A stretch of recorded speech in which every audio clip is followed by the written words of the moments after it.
محرم کے مہینے میں یہ تمام خرافات کو چھوڑا جائے، تمام رسم و رواج کو چھوڑا جائے، تمام قسم کے گناہوں کو چھوڑا جائے، اور پھر اس مہینے میں جو کرنا تھا میں پچھلے ہفتہ بتا دیا، روزہ رکھنا ہے، روزہ رکھنے اس کے علاوہ جو ہے جلسے جلوس نکالنا، ماتم کرنا، فلاں ٹھکانہ کرنا، قوال بلانا، قوالی گانا اور پھر کیا ڈی جے بجانا، یہ ساری چیزیں ایسی ہے جو شریعت اجازت نہیں دیتی ہے۔ تم نام لیتے ہو حضرت حسین کا لیکن تمہارا عمل حسین جیسا نہیں ہے۔ تم نام لیتے ہو حضرت حسین کو اور تم ڈی جے بجاتے ہو، تم نام لیتے ہو حضرت حسین کو اور تم ناچتے تم ہو، تم نام لیتے ہو حضرت حسین کو، گانا اور عیاشی تم کرتے ہو، تم نام لیتے ہو حضرت حسین رضی اللہ تعالی عنہ کو اور تم قوال تم بلاتے ہو پیسے دے کر کے۔ الحمد للہ نحمده ونستعینه ونستغفره ونؤمن به ونتوکل علیہ ونعوذ باللہ من شرور انفسنا ومن سیئات اعمالنا من يهده الله فلا مضل له ومن يضلل فلا هادي له ونشهد أن لا إله إلا الله وحده لا شريك له ونشهد أن سيدنا وسندنا وحبيبنا ومولانا محمدا عبده ورسوله فأعوذ بالله من الشيطان الرجيم بسم الله الرحمن الرحيم ولا تقولوا لمن يقتل في سبيل الله أموات بل أحياء ولكن لا تشعرون وقال النبي صلى الله عليه وسلم إن الحسن والحسين سيدا شباب أهل الجنة أو كما قال النبي صلى الله عليه وسلم اللهم صل على محمد وعلى آل محمد كما صليت على إبراهيم وعلى آل إبراهيم إنك حميد مجيد اللهم بارك على محمد وعلى آل محمد كما باركت على إبراهيم وعلى آل إبراهيم إنك حميد مجيد۔ سامعین محترم، عزیز ساتھیوں، بزرگوں، آپ سب کو معلوم ہے یہ جو مہینہ چل رہا ہے محرم الحرام کا مہینہ ہے۔ پچھلے ہفتہ میں نے محرم میں کرنے کے کام اور نہ کرنے کے کام کے سلسلے میں تفصیل کے ساتھ بیان کیا تھا۔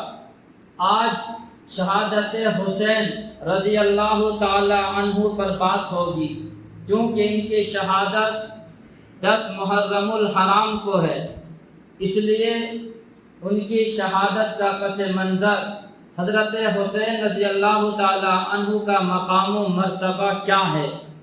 حضرت حسین رضی اللہ تعالی عنہ یہ نواسہ رسول ہے، اللہ کے نبی صلی اللہ علیہ وسلم کے نواسوں میں سے ایک نواسے ہیں، چہیتے نواسے۔ حضرت فاطمہ الزہرا رضی اللہ تعالی عنہا یہ حضور پاک صلی اللہ علیہ وسلم کی آخری اور چہیتی بیٹی ہے۔ آپ کی بیٹیاں 4 ہیں، لیکن چاروں میں سے سب سے زیادہ چہیتی، لاڈلی، پیاری، چھوٹی حضرت فاطمہ الزہرا رضی اللہ تعالی عنہا ہے۔ حضرت فاطمہ الزہرا رضی اللہ تعالی عنہا کا لقب 2 ہے، ایک زہرا، ایک بطول۔ زہرا کے معنی جس کے باطن اور ظاہر دونوں مجلہ ہو، مصفہ ہو، اسے زہرا کہتے ہیں۔ آپ کا ایک لقب بطول ہے۔ بطول کا معنی ہے دنیا سے کٹ کر کے، دنیا سے الگ ہو کر کے بالکل خدا کے سامنے اپنے آپ کو عبادت میں لگا دینا، اسے بطول کہتے ہیں۔ یہ فاطمہ الزہرا رضی اللہ تعالی عنہا کا لقب ہے۔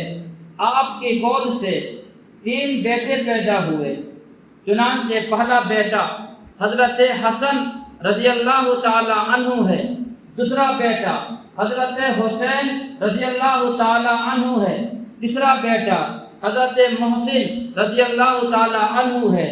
یہ چونکہ بچپن ہی میں وفات پا گئے تھے اور آپ کی بیٹیاں دو تھی، ایک کا نام آپ نے زینب رکھا، دوسری بیٹی کا نام کلثوم رکھا۔ دو بیٹیاں اور تین بیٹے یہ فاطمہ الزہرا رضی اللہ تعالی عنہ کے بطن سے پیدا ہوئے، حضرت علی رضی اللہ تعالی عنہ کے اولادوں میں سے ہیں۔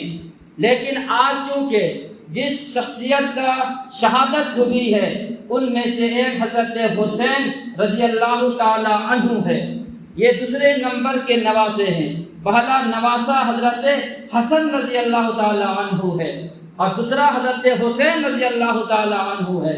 حضرت حسین رضی اللہ تعالی عنہ اور حضرت حسن رضی اللہ تعالی عنہ دونوں کے بارے میں حضور پاک صلی اللہ علیہ وسلم نے ارشاد فرمایا، ان الحسن والحسین سیدہ شباب اہل الجنہ۔ یہ حسن جو ہے، یہ حسین، یہ دونوں کے دونوں جنت کے نوجوانوں کے سردار ہیں۔ حضرت حسن اور حضرت حسین دونوں کے دونوں جنتی نوجوانوں کے سردار بنیں گے، سردار ہیں۔ یہ ان کی بشارت ہے، یہ ان کے فضائل ہے، یہ ان کے منقبت ہے کہ یہ مقام و مرتبہ کسی اور کو نہیں ملا، صرف اگر کسی کو ملا تو نواز رسول کو یہ مقام ملا، یہ اعزاز ملا۔ دوسری فضیلت، دوسرا مقام و مرتبہ حضرت حسین رضی اللہ تعالی عنہ کی یہ ہے، آپ نے فرمایا، ایک روایت کے اندر لمبی حدیث ہے، تمام حدیثوں کو چھوڑ کر کے صرف آخر کا جملہ میں نقل کرتا ہوں۔ حضور پاک صلی اللہ علیہ وسلم نے ارشاد فرمایا کہ یہ حسن اور حسین، یہ دونوں کے دونوں یہ دنیا کے اندر میرے پھول ہیں، یہ دونوں کے دونوں پھول جیسے ہیں۔ آپ نے دونوں کو پھول فرمایا ہے، اس سے بھی مقام و مرتبہ کا اندازہ ہوتا ہے۔ حضرت حسین رضی اللہ تعالی عنہ کی سخاوت کا عالم یہ تھا، آپ سخی اس قدر تھے کہ جو بھی آیا آپ کے سامنے سائل بن کر کے، کوئی بھی آپ سے سوال کیا آپ نے کبھی منع نہیں کیا۔ اگر آپ کے پاس نہیں ہوتا تو آپ لوگوں سے قرض لے کر کے ضرورت مندوں کی ضرورت کو پورا کرتے تھے۔ یہ سخاوت کا عالم تھا حضرت حسین رضی اللہ تعالیٰ عنہ کا۔ کسی مانگنے والے کو آپ نے انکار کیا ہو، کسی سائل کو آپ نے دھتکار کر کے بھگایا ہو، کسی سائل سے یہ کہہ دیا ہو کہ میرے پاس کچھ بھی نہیں ہے، بے وقت آ گئے ہو، بے سہارا آ گئے ہو، یہ کوئی آنے کا وقت ہے، کوئی ایسی بات نہیں ہے، ہوتی تب بھی دیتے، نہیں ہوتے تب بھی آپ قرضہ لے کر کے دیتے۔ یہ مقام و مرتبہ کوئی کم نہیں ہے۔ آج امت کا حالت کا جائزہ لیجئے، معاشرے کا جائزہ لیجئے، کیا کوئی آدمی اس طریقے کا حضرت حسین جیسا کردار کو اپنانا جانتا ہے، اپناتا ہے؟ نہیں اپناتا ہے۔ جس کے دروازے پر جائیے مانگنے کے لیے محتاج بن کر کے، سائل بن کے، سوالی بن کر کے، آپ کو اپنے گھر سے دھکا دے کر کے بھگا دے گا اور یہ کہے گا کہ صرف تمہارا کام چندے کا ہے، صرف تمہارا کام مانگنے کا ہے، کوئی تمہارا کام نہیں ہے۔ اس طریقے کا جملہ آج کا مسلمان بولتا ہے، آج کا یہ نوجوان بولتا ہے، آج کی یہ بوڑھے اور بزرگ بولتے ہیں، لیکن کہتے ہیں کہ میرا تعلق حضرت حسین سے ہے، میرا مزاج حسینی ہے، لیکن کردار ہمارا ایسا ہے جو حضرت حسین سے نہیں ملتا ہے۔ دوسرا وصف حضرت حسین رضی اللہ تعالی عنہ تلاوت کا، آپ کی تلاوت قرآن کریم کی اس قدر کرتے تھے، چلتے پھرتے زبان پر قرآن کی تلاوت جاری رہتی تھی، قرآن کریم پڑھتے ہوئے چلتے پھرتے قرآن کی تلاوت زبان سے جاری تھی۔ یہ حضرت حسین رضی اللہ تعالی عنہ کو اللہ تعالیٰ نے یہ مقام عطا فرمایا تھا، حافظ قرآن، قارئ قرآن تھے، چلتے پھرتے قرآن کو پڑھنا ان کا معمول تھا۔ یہ آپ کی تلاوت کا یہ مزاج تھا، اور آپ کی عبادت ایسی ہوتی تھی کہ کئی مرتبہ آپ 100 رکعت 150 رکعت نفل ادا کرتے تھے۔ اللہ کے نبی صلی اللہ علیہ وسلم کے نواسا ہے، اس لیے جنت ہمیں مل جائے گی، اس بنا پر اکتفا نہیں کیا کہ صرف ہم تو جنتی نوجوانوں کے سردار ہیں، عبادت کی کیا ضرورت ہے، تلاوت کی کیا ضرورت ہے، سخاوت کی کیا ضرورت ہے؟ کبھی دل میں یہ بات نہیں آئی۔ عبادت پر آئے تو پوری رات تہجد پر گزر گئے، عبادت پر آئے تو پھر آپ کا سجدہ لمبا ہو گیا، عبادت پر آئے تو پھر ایک رکعت نہیں 100 رکعت نفل ادا کرنے پر یہ آپ کی عبادت کا انداز تھا۔ اس سے بھی آگے بڑھیے، آپ کا حج کا مثال کیا ہے؟ آپ کا حج کا عاشقانہ حج، آپ نے مکہ المکرمہ سے لے کر کے مدینہ المنورہ تک کتنا لمبا فاصلہ بیٹھتا ہے، آپ نے 35 حج پیدل کیے ہیں۔ کہنا آسان ہے، سننا آسان ہے، لیکن کرنا سب سے بڑا مشکل ہے۔ پیدل حج 35 حج آپ نے کیا، مکہ سے مدینہ پیدل گئے ہیں اور جا کر کے آپ حج ادا کیے ہیں۔ بتائیے ذرا، صرف اگر وہ چاہتے تو صرف اتنی بات کافی تھی، چاہتے تو عبادت کرتے، نہیں تو کیونکہ میرے نانا نے تو مجھے جنت کے نوجوانوں کے سردار کہہ دیے، بس اسی کو لے کر کے بیٹھ جاتے، لیکن ایسا آپ نے کیا نہیں۔ حضرت حسین رضی اللہ تعالی عنہ نے اپنے آپ کو عبادت میں لگایا، اپنے آپ کو تلاوت میں لگایا، اپنے آپ کو حج جیسی عبادت میں لگایا، تاکہ یہ دنیا کو یہ معلوم ہو جائے، تاکہ دنیا کو یہ میسج پہنچ جائے کہ میرے نانا کا دین اتنا آسان نہیں ہے، میرے نانا کے دین پر عمل کرو گے، میرے لائے ہوئے نانا کے دین پر قربانیاں برداشت کرو گے، تب تمہیں جنت مل سکتی ہے، صرف دعویٰ کرنے سے کچھ نہیں ہو سکتا ہے۔ حضرت حسین رضی اللہ تعالی عنہ کا یہ مقام و مرتبہ ہے۔ اور پھر اللہ کے نبی صلی اللہ علیہ وسلم اپنے نواسے سے محبت کس انداز سے کرتے تھے، ذرا اس کو بھی سن لیجئے۔ کتنے لوگ ایسے ہیں، کوئی نواسا سے کوئی محبت نہیں، بال بچوں سے کوئی محبت نہیں، بیٹی بیٹا سے کوئی محبت نہیں۔ ذرا سنیے نواسے سے حضور کی محبت کس انداز سے تھی۔ حضرت حسین رضی اللہ تعالی عنہ، حضرت حسن رضی اللہ تعالی عنہ، دونوں مسجد آئے، بہت چھوٹے تھے، آپ خطبہ ارشاد فرما رہے تھے، خطبہ دیتے ہوئے دیکھا کہ دونوں کے دونوں اس قابل نہیں ہے کہ وہ چل سکے، اور وہ گرنے لگے۔ آپ نے خطبہ کو چھوڑ کر کے دونوں نواسے کو اپنے پاس لایا، لانے کے بعد اگلے صف میں آپ نے اس کو بٹھایا۔ یہ اعزاز اور اکرام آپ نے اپنے نواسے کے ساتھ کیا۔ ایک مرتبہ دونوں نواسے آئے، آپ سجدے کی حالت میں تھے۔ یہ میں حوالہ نہیں دے رہا ہوں، ورنہ یہ کوئی تاریخ کی بات نہیں ہے، یہ ساری حدیث کی بات ہو رہی ہے۔ حضرت حسین رضی اللہ تعالیٰ عنہ، کیونکہ وقت نہیں ہوتے سے میں حوالہ نہیں دے رہا ہوں، ورنہ پوری حوالہ کے ساتھ بات کرتا ہوں۔ آپ یہ نہ سمجھیے کہ یہ کوئی ادھر ادھر کی بات چل رہی ہے، بخاری اور تمام حدیثوں کی کتاب سے یہ تقریر ہو رہی ہے۔ حضرت حسین رضی اللہ تعالیٰ عنہ، حضرت حسن رضی اللہ تعالیٰ عنہ، دونوں کے دونوں آئے، آپ سجدے میں تھے، دونوں آپ پر چڑھ گئے۔ دونوں چڑھنے کی وجہ سے حضور نے سجدے کو لمبا کر دیا۔ یہ محبت تھی، نواسے سے محبت کا انداز تو ذرا دیکھیے، سجدہ کو لمبا کر دیا، نواسا کیونکہ سوار ہے میرے کندھے پر۔ ایک مرتبہ آپ حضرت حسین رضی اللہ تعالیٰ عنہ کو کندھے پر سوار ہو کر کے جا رہے تھے، کسی دیکھنے والے نے دیکھا، کہا کہ کتنا شاندار سواری ہے، یعنی حضور صلی اللہ علیہ وسلم کو فرمایا کہ کتنی شاندار سواری ہے۔ حضور نے فرمایا کہ سوار بھی تو دیکھو، سوار کتنا اعلیٰ ہے، یعنی حضرت حسین کا مقام و مرتبہ تو دیکھو، صرف میں اچھا ہوں نہیں، میرے نواسا جو میرے اوپر سوار ہے، سواری بھی اچھا، سوار بھی اچھا ہے۔ انداز سے آپ نے اپنے نواسے سے محبت کی ہے، لیکن بدقسمتی سے ان کی شہادت کا واقعہ بھی اسی محرم کے مہینے میں ہوا، کربلا کے میدان میں۔ اس کے پس منظر کیا ہے اس کو بھی بتاتا ہوں۔ پہلے حضرت حسین رضی اللہ تعالی عنہ کے مقام و مرتبہ ذہن میں آ جانا چاہیے، ان کی مقام و مرتبہ کیا ہے۔ اللہ کے نبی صلی اللہ علیہ وسلم کے ہی زمانے میں حضرت جبرائیل علیہ السلام آپ آئے، آپ ایک شیشہ لے کر کے آئے، چھوٹا سا شیشہ، اس میں میدان کربلا کی مٹی تھی۔ حضرت جبرائیل نے پیش کیا، اللہ کے نبی صلی اللہ علیہ وسلم کو فرمایا کہ یہ مٹی ہے کربلا کی، جہاں پر آپ کے نواسے حضرت حسین کو شہید کیا جائے گا۔ یہ لکھ دیا گیا تھا، لیکن دیکھنا یہ تھا کہ یہ کون وہ ایسا بدقسمت انسان ہوگا، دیکھنا یہ تھا بدقسمت وہ انسان کون ہے جو نواسے رسول کو شہید کرے گا۔ چنانچہ پھر میدان کربلا کا واقعہ بھی پیش آیا۔ اسے دہرایا جاتا ہے، اسے بتایا جاتا ہے، اس کے پیچھے بہت ساری چیزیں چھپی ہوئی ہے۔ چنانچہ میدان کربلا ان کی شہادت کے پس منظر مختصر انداز میں آپ کے سامنے رکھتا ہوں۔ حضرت امیر معاویہ رضی اللہ تعالی عنہ کی خلافت تھی، آپ کا آخری زمانہ چل رہا تھا۔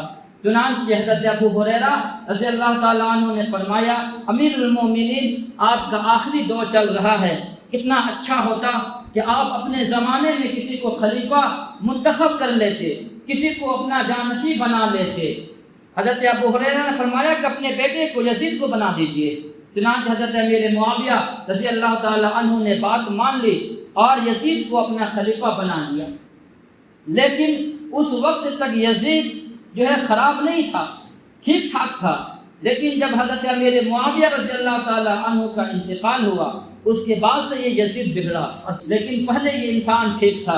حضرت امیر معاویہ رضی اللہ تعالیٰ عنہ کا انتقال ہوا، یزید خلافت پر جو ہے بیٹھ گیا۔ ملک شام میں وہ یزید بیٹھا۔ مدینہ اور مکہ کے اندر بہت سارے صحابہ کرام تھے۔ مدینہ کے اندر 4 مشہور صحابہ تھے، حضرت عبداللہ بن زبیر، حضرت عبداللہ بن عمر، حضرت عبداللہ بن عباس اور حضرت حسین رضی اللہ تعالی عنہ۔ یہ چاروں بڑے بڑے صحابی رسول مدینہ میں تھے۔ یزید نے کہا کہ میرے ہاتھ پر بیعت کرو، مجھے حاکم وقت مانو، لیکن چاروں صحابہ نے انکار کر دیا کہ تم اس لائق نہیں ہو کہ میں تمہارے ہاتھ پر بیعت کروں گا۔ یزید نے دباؤ ڈالا۔ اب مدینہ کے اندر گورنر تھا وہ عتبہ بن ولید تھا، اسے زور ڈالا کہ آپ جو ہے ان لوگوں سے چاروں سے میرے ہاتھ بیعت لینے کے لیے انہوں نے مجبور کیا، لیکن کسی نے تیار نہیں ہوئے۔ رات کے وقت ہوا، حضرت عبداللہ بن زبیر اور حضرت حسین رضی اللہ تعالیٰ عنہ دونوں کے دونوں رات میں مدینہ سے مکہ آ گئے۔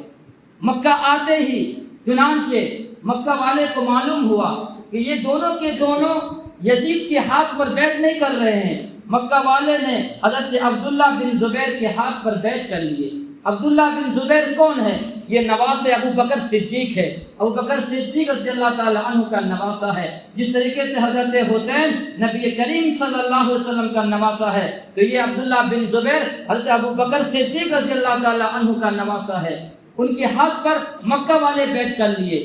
جب کوفہ والوں کو معلوم ہوا کہ حضرت حسین رضی اللہ تعالیٰ عنہ ہے اور وہ یزید کے ہاتھ پر بیعت نہیں کر رہے ہیں، کوفے والوں نے خط بھیجنا شروع کر دیا مکہ حضرت حسین کے پاس کہ آپ میرے یہاں آ جائیے، آپ کی ضرورت ہمارے یہاں ہے، ہم آپ کے ہاتھ پر بیعت کریں گے، ہم آپ کو اپنا خلیفہ مانیں گے، ہم آپ کو اپنا حاکم مانیں گے۔ خطوط آنا شروع ہو گئے کوفہ سے۔ البدایہ والنہایہ تاریخ کی کتاب ہے معتبر، اس کے اندر یہ بات لکھی ہے کہ کوفہ کی طرف سے 12,000 خط آئے۔ کتنے خط آئے؟ 12,000 خطوط آئے کوفہ سے حضرت حسین کے نام مکہ۔ 12,000 خط لکھنے والوں نے خط لکھا کہ آپ میرے یہاں آ جائے۔ چنانچہ تمام صحابہ نے منع کیا کہ کوفہ والے بے وفا ہے، انہوں نے آپ کے والد حضرت علی کو شہید کیا، آپ کے بڑے بھائی حضرت حسن کے اوپر حملہ کیا، اس لیے آپ وہاں نہ جائیں۔ لیکن حضرت حسین کہتے کہ یار اتنے لوگوں نے خط لکھا ہے، میں کیسے سے منع کر دوں؟ کل قیامت کے دن اگر رب نے پوچھ لیا کہ کوفہ والے کو ضرورت تھی جو ہے لیکن تم کیوں نہیں گئے ہیں، یہ تمام چیزوں کو دیکھ کر کے تو پھر صحابہ رسول نے مشورہ دیا، ایک کام کیجئے، آپ کوفہ جانے سے پہلے مسلم بن عقیل کو جو چچا زاد بھائی ہے ان کو بھیجیے، وہاں کے حالات کا جائزہ لے۔ چنانچہ حضرت حسین رضی اللہ تعالیٰ عنہ نے مسلم بن عقیل کو کوفہ بھیجا، وہاں وہ گئے، جا کر کے دیکھے حالات ٹھیک ٹھاک ہے، لوگ ان کے ہاتھ پر بیعت کر لیے۔ جامع مسجد کے اندر تمام کوفہ والے ان کے ہاتھ پر بیعت کیے، نہیں آپ اچھے آدمی ہیں، اپنا حاکم مانتے ہیں، حالات ٹھیک ٹھاک ہے، آپ اپنے بھائی حضرت حسین کو بلا لیجئے۔ چنانچہ جب مسلم بن عقیل نے دیکھا حالات ٹھیک ہے، لوگ میرے ہاتھ پر بیعت کر لیے ہیں، انہوں نے خط لکھا حالات ٹھیک ہے، آپ وہاں سے آ جائیے۔ چنانچہ وہ وہاں سے چلتے ہیں اور ادھر کسی طریقے سے جو ہے یزید کو یہ بات پہنچ جاتی ہے، جو ملک شام میں وہ حاکم تھا، اسے یہ بات کس طریقے سے پہنچ گئی، چنانچہ کوفہ میں اس وقت جو گورنر تھے وہ صحابی رسول نعمان بن بشیر رضی اللہ تعالی عنہ تھے، اسی وقت جو ہے ان کو وہاں سے ہٹایا اور اپنا ایک جو فاسق آدمی کو اور شرابی آدمی کو عبید اللہ بن زیاد کو کوفہ کا گورنر بنایا۔ اس نے سختی کے ساتھ یہ کہا کہ جو ہے جن لوگوں نے مسلم بن عقیل کے ہاتھ پر بیعت کی ہے اور اس کو اپنا حاکم مان رہے ہیں، تمام لوگوں سے کہہ دے کہ ان کا پیچھا چھوڑ دے، ان کے ہاتھ پر بیعت کوئی نہیں کرے۔ چنانچہ جو ہی کوفہ کا گورنر بنتا ہے عبید اللہ بن زیاد، اس کا جو ظلم فسق مشہور تھا، وہ لوگوں پر ظلم کرنا شروع کر دیا کہ تم لوگ ان کا ساتھ مت دو۔ چنانچہ ایک شخص نے مسلم بن عقیل کو پناہ دی تھی، ان کو بھی قتل کر دیا، مسلم بن عقیل کو بھی اس ظالم نے قتل کر دیا۔ یہ خبر ادھر حضرت حسین رضی اللہ تعالیٰ عنہ مکہ سے چل دیے تھے، کیونکہ وہ دور موبائل کا دور نہیں تھا، وہاں سے چل دیے۔ بیچ راستہ میں پہنچنے کے بعد معلوم ہوتا ہے کہ میرے بھائی مسلم بن عقیل کو لوگوں نے شہید کر دیا ہے، حالات وہاں کے بگڑ گئے ہیں، خراب ہو گئے ہیں، چنانچہ وہ وہاں سے واپس ہونا چاہے، لیکن مسلم بن عقیل کے گھر والوں نے کہا کہ ہم لوگ اس کا بدلہ لیں گے، واپس نہیں لوٹیں گے جب تک یہ بدلہ نہ لے لے۔ چنانچہ تمام کے تمام حضرت حسین کے ساتھ 72 لوگ تھے، اور روایت کے اندر اور 86 لوگ تھے، مختلف جو ہے باتیں ہیں۔ 72 کے 72 لوگ وہاں سے چلنے کے بعد ایک مقام پر پہنچتے ہیں، قادسیہ مقام ہے، وہاں پر پہنچنے کے بعد چنانچہ دیکھتے ہیں کہ حالات تو بالکل کیا بگڑ گیا ہے، اور اس نے ظالم ابن زیاد جو عبید اللہ بن زیاد جو کوفہ کا گورنر ہے، اس نے 1000 لشکر دے کر کے ہر کو بھیجا، جاؤ جا کر کے ان کا مقابلہ کیا جائے۔ چنانچہ ہر وہاں پر گیا، جانے کے بعد دیکھا، ان سے بات ہوئی، حضرت حسین رضی اللہ تعالیٰ عنہ سے کہا کہ بات کیا ہے یار، ہم لوگ تو کوفہ سے تم لوگوں نے مجھے بلایا ہے، اس لیے آئے ہیں، لڑنے کا کوئی ارادہ نہیں ہے، اگر لڑنا ہوتا اپنے بال بچوں کو خواتین کو لے کر کیسے آتے، لڑنے کا ارادہ نہیں ہے۔ لیکن اس نے کہا کہ نہیں، مجھے حاکم وقت نے گورنر نے حکم دیا ہے، چنانچہ کہا کہ میں 3 باتیں لکھتا ہوں، 3 باتیں اس سے کہہ دو، اگر وہ مان لے تو ٹھیک ہے۔ پہلی بات انہوں نے یہ رکھی، پہلی بات یہ ہے میں جہاں سے آیا ہوں مجھے مدینہ جانے دو، مجھے مکہ جانے دو۔ نمبر 2 یہ ہے، یا پھر ڈائریکٹ جو ملک کے شام میں یزید جو بیٹھا ہوا ہے ہمیں چھوڑ دو، اس سے براہ راست بات کر لیں گے، جو ہوگا وہ ہوگا، مجھے وہاں تک جانے دو۔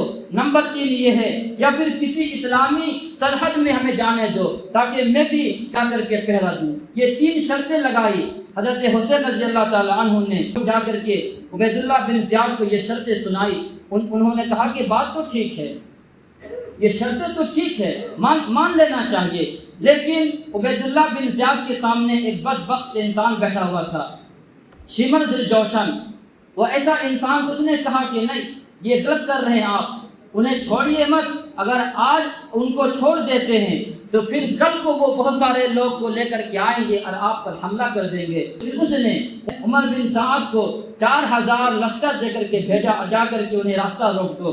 چنانچہ گئے، میدان کربلا میں پہنچ چکے تھے حضرت حسین رضی اللہ تعالیٰ عنہ، وہاں بھی باتیں ہوئی، بھائی تم لوگ راستہ کیوں روک رہے ہو، ہم لوگ تو لڑنے کے ارادہ سے نہیں آئے، تم لوگوں نے مجھے بلائے ہو، خط بھیجا ہے، خط آپ نے دکھایا، اتنے خط میرے سامنے آئے ہیں، پھر تم لوگ مجھ سے لڑنا کیوں چاہتے ہو، لیکن کسی ایک نے بات نہیں سنی۔ چنانچہ اس طریقے سے آپس میں بات ہوتی رہی، لیکن کسی نے کچھ نہیں مانا۔ پھر بالآخر یہ ہوا، پانی بھی بند کر دیا گیا، وہ کھانا پانی سب بند ہو گیا۔ چنانچہ پھر حتیٰ کہ سامنے دریا تھا، دریا سے پانی لایا جاتا تھا، اس دریا کا پانی بھی انہیں جو ہے بند کر دیا گیا۔ اگر کسی طریقے سے کوئی جاتا لے کر کے آتا تو ڈول میں مشکیزہ میں تیر مار کر کے پانی کو گرا دیا جاتا، یعنی اس حد تک ظلم کرنا شروع کر دیا۔ پھر بالآخر 10 محرم آ گیا۔ چنانچہ 9 اور 10 محرم کے اندر جو ظلم ستم کیا گیا، نہ اس آنکھ نے وہ منظر دیکھا، نہ زمین نے وہ منظر دیکھا، نہ آسمان نے وہ منظر دیکھا، نہ کسی انسان نے وہ منظر دیکھا۔ جب 10 محرم آیا اور پھر ظہر کے وقت، یہ لڑائی جو ہے پورا 10 دن سے چل رہی تھی، لیکن جب 10 محرم آیا ظہر کے وقت ہوا نماز، لیکن اس بیچ میں نماز جاری ہے، نماز کے اندر کوئی سستی نہیں، کوئی نماز کے اندر کوئی کوتاہی نہیں، نماز پڑھ رہے ہیں اور آپس میں جو ہے لڑائی شروع ہے۔ ظہر کے وقت جب حضرت حسین رضی اللہ تعالی عنہ سجدے میں جاتے ہیں تو ایک بدبخت انسان شمع دلجوشن اور ایک اور دیگر انسان جو ہے تیر مارتا ہے، تیر مارنے کے بعد آپ کے یہاں پر لگتا ہے، لگنے کے بعد پھر دوسرا تیر مارا جاتا ہے، آپ سجدے کی حالت میں ہی ہے، سر کو اٹھا نہیں پائے، پھر اس پر بس نہیں کیا، جب وہ شہید ہو جاتے ہیں سجدے کی حالت میں ہے، پھر ایک انسان آتا ہے اور آنے کے بعد آپ کے گلے کو کاٹ دیتا ہے، کاٹنے کے بعد اسی وقت وہیں پر حضرت حسین رضی اللہ تعالی عنہ بڑی جو ہے بہن اور حضرت علی رضی اللہ تعالیٰ عنہ کی بڑی بیٹی حضرت زینب رضی اللہ تعالیٰ عنہ موجود تھی۔ انہوں نے کہا ظالموں، تم نے میرے بھائی کو شہید کیا اور پھر تم نے اس سے بھی آگے یہ کہ اس کے گلے کو بھی کاٹ دیا، سر کو الگ کر دیے ہو۔ انہوں نے پھر تاریخ میں جملہ کہا جو آج بھی وہ جملہ گونج رہا ہے، حضرت زینب رضی اللہ تعالیٰ عنہ نے آسمان کی طرف انگلی اٹھا کر کے یہ بات کہی، میرا بھائی حافظ تھا، تو نے حافظ کو شہید کیا، میرا بھائی قاری تھا، تو نے میرا بھائی قاری کو شہید کیا۔ رب تمہارے نسل میں کوئی قاری پیدا نہ کرے، تمہاری نسل میں کوئی قرآن کا حافظ پیدا نہ کرے، اور پھر سن لے کہ تمہارا جسم ہوگا، تمہارا ہاتھ ہوگا، اسی طریقے سے تم ماتم کرتے رہو گے، اپنے جسم کو مارتے رہو گے۔ آج وہ دن تھا، آج کا دن ہے، میں صرف اشارہ کرنا چاہتا ہوں۔ آج آپ اس مسلک میں دیکھ لیجئے، اس مذہب میں دیکھ لیجئے، نہ کوئی قرآن کا حافظ ملے گا، نہ قرآن کا کوئی عالم ملے گا، اور پھر اپنے ہاتھ سے کوئی زنجیر سے پیٹھ کو مار رہا ہے، کوئی اپنے ہاتھ سے اپنے گالوں کو مار رہا ہے، کوئی بالوں کو نوچ رہا ہے۔ یہ بد دعا ہے حضرت زینب رضی اللہ تعالی عنہا کا۔ جی ہاں، یہ تاریخ ہے، اس تاریخ کو سمجھنے کی ضرورت ہے۔ اس کے حضرت حسین کو ان لوگوں نے ہی شہید کیا، ماتم بھی یہی کر رہے ہیں۔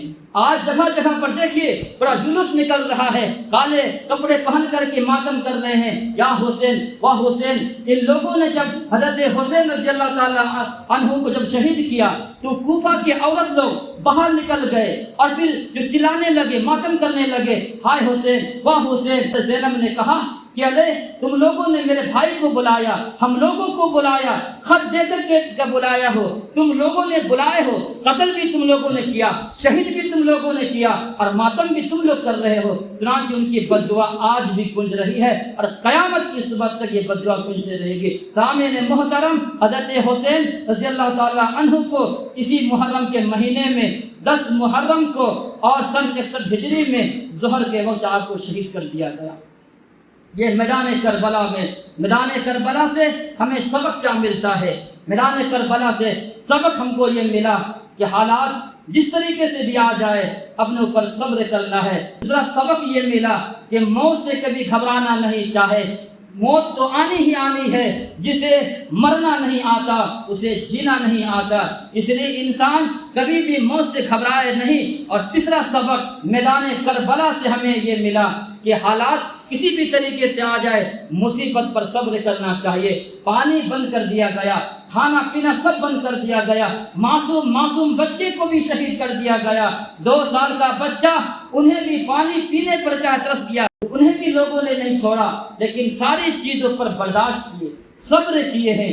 چوتھا سبق یہ ملا ہے کہ دین کے لیے، اسلام کے لیے، شریعت کے لیے اگر اپنی جان کا نذرانہ پیش کرنا پڑ جائے تو جان کا نذرانہ پیش کر دینا چاہیے، اگر اولاد کی قربانی کی ضرورت پڑ جائے اولاد کو بھی قربان کر دینا چاہیے۔ اور 5واں سبق میدان کربلا سے یہ ملا، اہل بیت، آل بیت کے مردوں نے میدان کربلا میں جنگ کی حالت میں سجدہ کو نہیں چھوڑا۔ نوجوانوں سامعین محترم، حالات جس طریقے سے بھی آ جائے تمہیں بھی سجدہ نہیں چھوڑنا چاہیے۔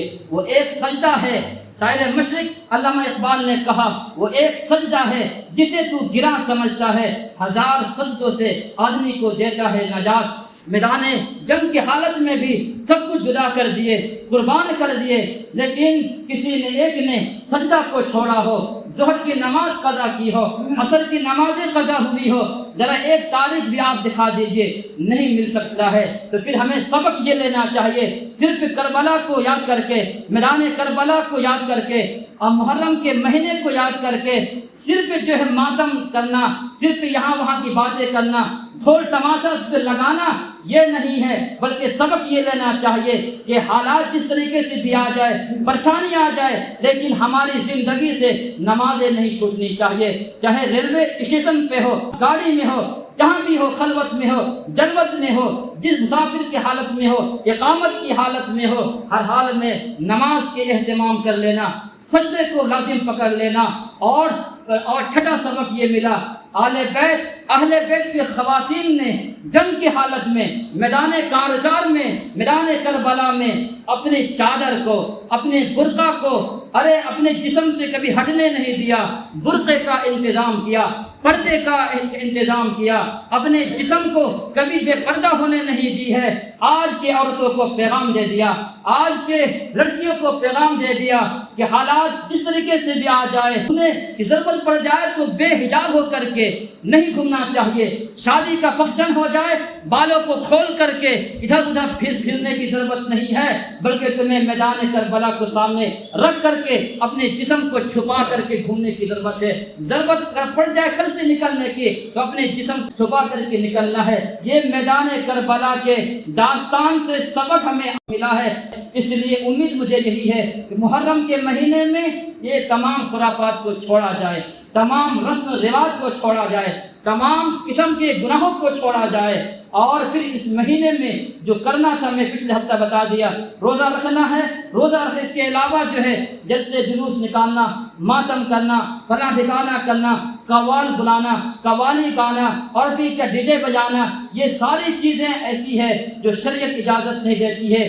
تم نام لیتے ہو حضرت حسین کا، لیکن تمہارا عمل حسین جیسا نہیں ہے۔ تم نام لیتے ہو حضرت حسین کو اور تم ڈی جے بجاتے ہو، تم نام لیتے ہو حضرت حسین کو اور تم ناچتے تم ہو، تم نام لیتے ہو حضرت حسین کو، گانا اور عیاشی تم کرتے ہو، تم نام لیتے ہو حضرت حسین رضی اللہ تعالی عنہ کو اور تم قوال تم بلاتے ہو پیسے دے کر کے، یہ کیسا انصاف ہے؟ یہ اس لیے اپنے آپ کو حسین جیسا مزاج بنانا ہے، اپنے آپ کو میدان کربلا سے سبق کو سیکھ لینا ہے کہ کسی بھی حالت میں جو ہے ظالم نہ بننا ہے، نہ مظلوم بننا ہے، پردے کا اپنے عورتوں کو، خواتین کو پردے کا اہتمام کرانا ہے، حال میں نمازوں کا اہتمام کرنا ہے، چاہے جہاں بھی رہے۔ پروردگار عالم سے دعا ہے پروردگار عالم ہمیں اور آپ کو ان سب باتوں پر عمل کی توفیق عطا فرمائے۔ اقول قولی ھذا واستغفر اللہ وآخر دعوانا الحمد للہ رب العالمین۔